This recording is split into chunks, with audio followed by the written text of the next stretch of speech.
اے آدم اے حوا، اس پیڑ کو تم کھا لو گے تو ہمیشہ ہمیشہ تم جنت میں رہو گے۔ وَقَاسَمَهُمَا إِنِّي لَكُمَا لَمِنَ النَّاصِحِينَ، اور شیطان نے جھوٹی قسم بھی کھائی، اللہ کی قسم کھا کے میں کہتا ہوں میں تمہاری بھلائی چاہتا ہوں، میں تمہارا خیر خواہ ہوں۔ جب شیطان نے قسم کھا لی تو ہمارے باپ آدم اور ہماری ماں حوا اس کے دھوکے میں آ گئے۔ فَدَلَّاهُمَا بِغُرُورٍ، شیطان نے دونوں کو اپنے شیشے میں اتار لیا، دونوں کو دھوکے میں ڈال دیا۔ فَلَمَّا ذَاقَا الشَّجَرَةَ بَدَتْ لَهُمَا سَوْآتُهُمَا، اور جیسے ہی دونوں نے اس پیڑ کے پھل کو چکھا فوراً دونوں کے بدن سے کپڑے اتر گئے، دونوں ننگے ہو گئے۔ دیکھو اللہ کی نافرمانی کا نتیجہ دیکھو۔ آدم علیہ السلام اللہ کے نبی ہیں، پہلے انسان ہیں، تمام انسانوں کے باپ ہیں، لیکن جب جس کام سے اللہ نے منع کیا تھا جیسے ہی انہوں نے وہ کام کیا، پہلا نتیجہ کیا نکلا؟ ان کے بدن کے کپڑے اتر گئے، دونوں ننگے ہو گئے۔ اچھا جب دونوں ننگے ہو گئے تو یہ نہیں ہوا کہ ننگے ہو کر کے وہ آرام سے رہیں، جیسے ہی وہ ننگے ہوئے فَاتَّفِقَا يَقْصِفَانِ عَلَيْهِمَا مِنْ وَرَقِ الْجَنَّةِ، دونوں جنت کے پتوں کو پکڑ پکڑ کے اپنی شرمگاہ کو ڈھانپنے لگے۔ دونوں کو ننگا رہنا بالکل بھی پسند نہیں تھا۔ او دنیا والو، اگر تم واقعی میں آدم کی اولاد ہو اور واقعی میں تم حوا کی اولاد ہو تو خبردار ننگے رہنا کبھی گوارا نہ کرنا، ننگے پن کے قریب نہ جانا، ولگیرٹی کے قریب نہ جانا، اشلیلتا کے قریب نہ جانا۔ جس کو ننگا پن پسند ہو، آج دنیا کے بڑے بڑے ترقی یافتہ لوگ وہ سمندر کے کنارے ننگے ہو کر کے ان کی عورتیں لیٹی رہتی ہیں، اور اس کو ترقی کا نام دیا جاتا ہے، اس کو تفریح کا نام دیا جاتا ہے۔ اے دنیا کے بے شرموں اور بے غیرتوں، تم اپنا نام آدم کی اولاد سے کٹوا دو۔ اگر تم واقعی میں آدم کی اولاد ہو، اگر واقعی میں تم آدم کے بیٹے ہو تو تمہیں ننگا رہنا بالکل بھی پسند نہیں ہونا چاہیے۔ جس کے اندر آدم علیہ السلام کی خصلت ہوگی، جو حقیقت میں آدم کا بیٹا کہلانے کے لائق ہے، جو حوا کی بیٹی کہلانے کے لائق ہے، وہ ننگا رہنا کبھی پسند نہیں کرے گا، وہ ننگا رہنا کبھی پسند نہیں کرے گی۔ دونوں اپنے بدن کو پتے سے ڈھانپنے لگے، اور جب دونوں کو احساس ہوا کہ شیطان نے تو ہم سے غلط کام کروا دیا، دونوں کو فوراً احساس ہوا اور دونوں نے اللہ کی بارگاہ میں ہاتھ اٹھایا اور بڑی پیاری دعا کی، ربنا ظلمنا انفسنا وان لم تغفر لنا وترحمنا لنکونن من الخاسرین۔ اے اللہ، ہم نے یہ جو غلطی کی ہے، اے اللہ ہم نے اپنی جان پر ظلم کیا ہے، ہم نے اپنے اوپر اتیاچار کیا ہے، اے اللہ ہم نے کسی اور کا کچھ نہیں بگاڑا، ہم نے تو اپنا بگاڑا ہے، ہم نے تو اپنے لیے گڈھا کھود لیا ہے۔ ربنا ظلمنا انفسنا، اے اللہ تیری نافرمانی کر کے ہم نے بہت بڑا ظلم اپنے اوپر کر لیا ہے۔ وَإِن لَمْ تَغْفِرْ لَنَا وَتَرْحَمْنَا، اور اے اللہ اگر تو نے نہیں بخشا اور تو نے رحم نہیں کیا، لَنَكُونَنَّ مِنَ الْخَاسِرِينَ، تو ہم سے زیادہ خسارہ اور نقصان اٹھانے والا کوئی نہیں ہوگا۔ تو پتہ یہ چلا کہ جب انسان گناہ کرتا ہے تو اپنی جان پر ظلم کرتا ہے، اپنے اوپر اتیاچار کرتا ہے۔ یہی بات اللہ تعالیٰ سورہ زمر کی آیت نمبر 53 میں کہہ رہا ہے، قُلْ يَا عِبَادِيَ الَّذِينَ أَسْرَفُوا عَلَىٰ أَنفُسِهِمْ، اے میرے وہ بندو جنہوں نے گناہ کر کر کے اپنی جان پر ظلم کر لیا ہے، لا تقنطوا من رحمت اللہ، اے میرے گنہگار بندو کہیں تمہارے دماغ میں یہ خیال نہ آئے اب تو ہم توبہ کریں گے تب بھی اللہ نہیں سنے گا، اب تو ہم معافی مانگیں گے تب بھی اللہ معاف نہیں کرے گا۔ او میرے گنہگار بندو، ایک بار توبہ تو کر کے دیکھو، ایک بار معافی تو مانگ کے دیکھو۔ لا تقنطوا من رحمت اللہ، اللہ کی رحمت سے کبھی مایوس مت ہونا۔ ان اللہ یغفر الذنوب جمیعا، اللہ تعالیٰ کے یہاں اگر سچی توبہ کر کے جاؤ گے، اللہ کے یہاں کوئی پاپ بڑا نہیں ہے، کوئی گناہ بڑا نہیں ہے، بڑے سے بڑا گناہ اللہ کی رحمت سے بڑا نہیں ہے۔ اس سے سچی توبہ کرو گے، وہ تمہارے سمست پاپوں کو، تمام گناہوں کو معاف کر دے گا۔ انہ هو الغفور الرحیم، وہ بہت بخشنے والا، بہت رحم کرنے والا ہے۔ قرآن کی آیت دنیا کے ان تمام لوگوں کو ایک آسرا دلاتی ہے، امید دلاتی ہے، حوصلہ دیتی ہے، جو گناہ کر کر کے تھک گئے ہیں، جن کے پاپوں سے دھرتی بھر گئی ہے، جن کے پاپوں کا گھڑا بھر گیا ہے، قرآن کی آیت انہیں توبہ کرنے کی دعوت دیتی ہے۔ اور قرآن کی آیت یہ بھی بتاتی ہے کہ اے گنہگارو، تم گناہ کر کے اپنے اوپر ظلم کر رہے ہو، اپنے اوپر اتیاچار کر رہے ہو۔ اللہ کا ایک اور بندہ یونس علیہ السلام، جو اللہ کی اجازت کے بغیر اپنی بستی سے نکل گئے تھے، ان کو اللہ تعالی نے مچھلی کے پیٹ میں پہنچا دیا۔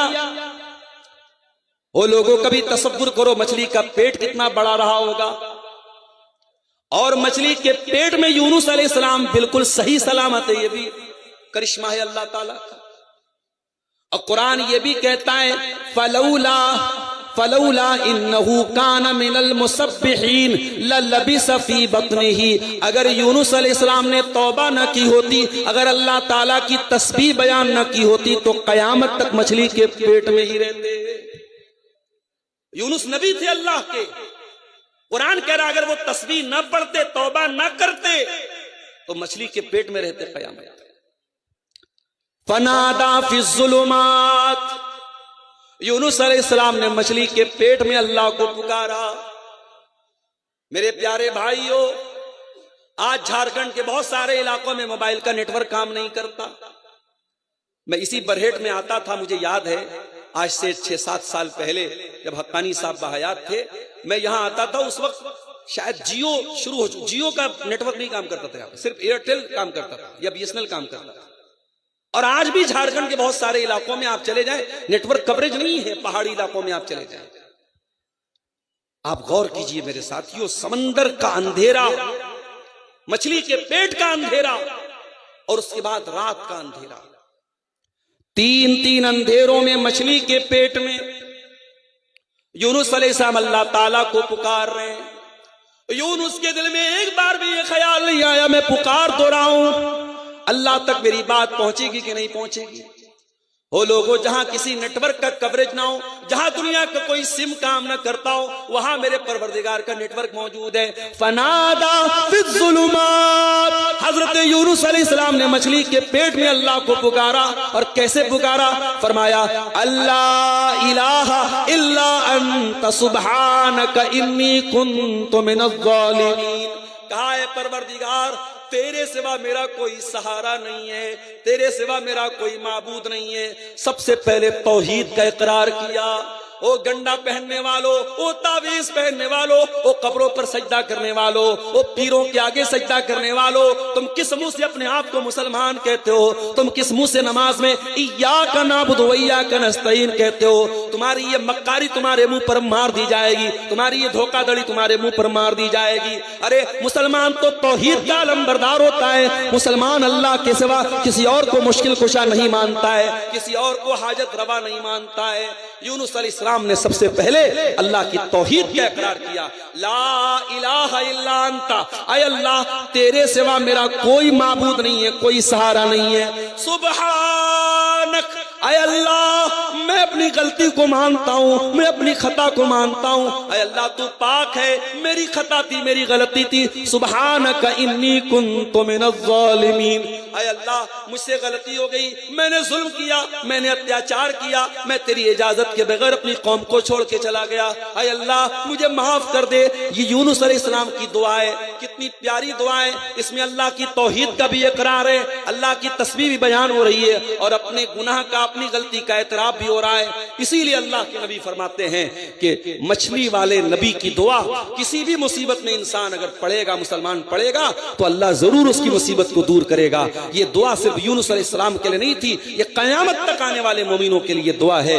اور یہ دعا بھی ہمیں یہ سکھاتی ہے میرے پیارے ساتھیوں کہ انسان جب اللہ کی نافرمانی کرتا ہے، اللہ کی کوئی بات نہیں مانتا ہے، تو انسان کسی اور پر اتیاچار نہیں کرتا ہے، انسان سب سے پہلے اپنے نفس کے اوپر، اپنے اوپر ظلم کرتا ہے۔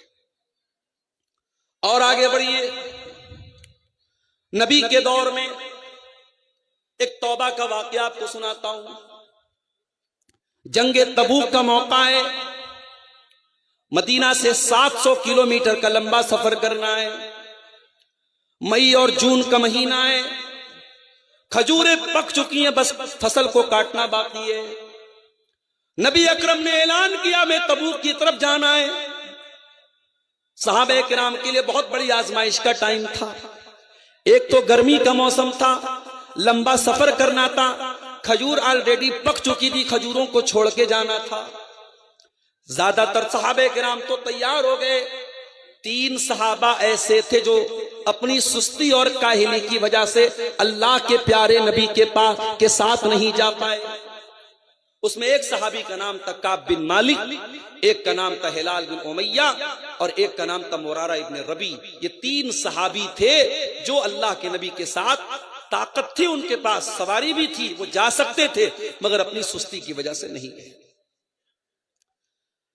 جب اللہ کے پیارے نبی تبوک سے واپس آئے، منافقوں نے آ کر کے جھوٹا بہانہ کرنا شروع کیا، اے اللہ کے نبی مجھے یہ تکلیف تھی، یہ بیماری تھی۔ اللہ کے نبی نے ان کا بہانہ قبول کیا، کہا جب اللہ تمہیں معاف کرے، جب اللہ تمہیں معاف کرے۔